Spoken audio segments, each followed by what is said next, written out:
help us?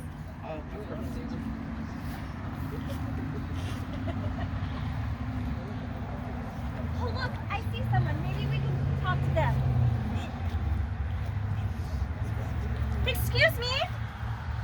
Excuse me. Can you help us find the Messiah, Jesus of Nazareth?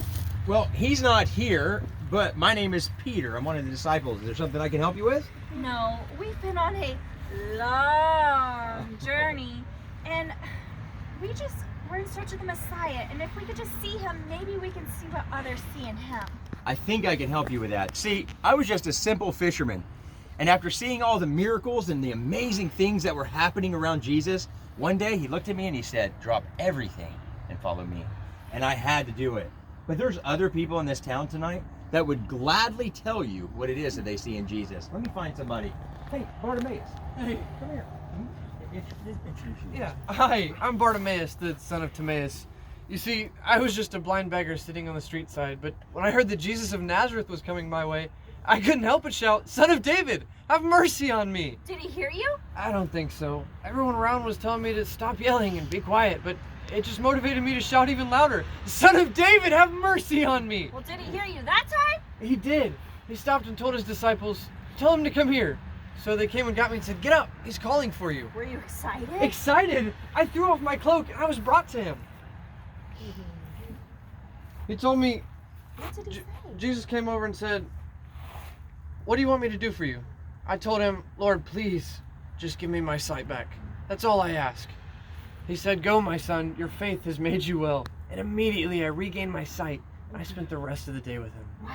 Thank you, Bartimaeus. Let's find someone else. Here. Come, everyone. Let's continue through the town. So, let me tell you a cool story. So this man, he's from Capernaum. And one day his friends, they took him, and you know what? Why don't you tell the story? Okay? So one day, Jesus was teaching the Pharisees and the teachers of the law. But you see, the house that they were in was kind of small and it was very packed full of people. And so you couldn't even get one more person inside. So, but at the time I was paralyzed, my friend said, "Today you're going to see Jesus." Well, you look perfectly healthy to me. Why did you need to see Jesus? But at the time, I couldn't even stand up on my own feet. Well, what did your friends do? Well, since it was so packed in the house, they carried me and my bed over to the house, up on top of the roof. Then they opened up the roof tiles and lowered me down into the middle of the crowd, right in front of Jesus. Wow, you have great friends. Yeah, when he saw our faith, he said, "Your sins are forgiven you." Wait, he didn't heal you? Well, not at the time. You see, the Pharisees and the scribes started asking questions, like, "Who is this man who is blaspheming? Who can forgive sins but God alone?" You see, Jesus overheard them and said, "Why do you raise such questions in your heart?" They must have been upset. You're right. You see, he said, "Well, which one's easier to say? That your sins are forgiven you, or stand up and walk?" See, it was so quiet in there from the tension, you could have heard a camel toot from Jerusalem. Oh my. You see, he looked him straight in the eyes and he said, "So that you know that the Son of Man has power on earth to forgive sins." He looked at me and he said, "I say to you, stand up, grab your bed, and go home." Well, did you? Immediately, I was so excited. I grabbed my bed, I high-fived all my friends, I ran back home and told my other friends, and told my family, and now here I am on my own feet telling you about Jesus. What an amazing testimony. Hey, do y'all have time for one more? Of course. Yes. All right, come on down here. Hey, feel free to buy some stuff. Just don't steal anything or they'll take your hand. This woman here, listen, this woman here, she had been subject to bleeding for over 12 years.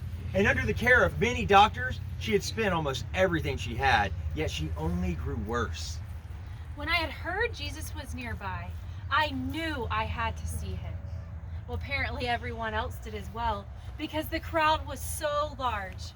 So I came up behind him, and I knew if I could just touch his cloak, I would be healed. Did you touch his cloak? Yes, yes. And Jesus didn't even know, and he didn't even speak to me. But as soon as I touched him, I was freed. I was freed from all my suffering. Are you saying Jesus never knew what happened? No, not at all. He knew the power had gone out from him, but he asked the crowd, "Who touched my clothes?" The crowd was so against him. He said it again, "Who touched my clothes?" And that's when I fell to my knees, trembling in fear, and I told him the whole truth. and he said to me, "Daughter, by your faith you are healed. Go, be freed from all your suffering." Wow. If you could just please show us which way he went, we would love to be able to speak to him. The last time I saw him, he was headed to the well. This way, everyone. Thank you.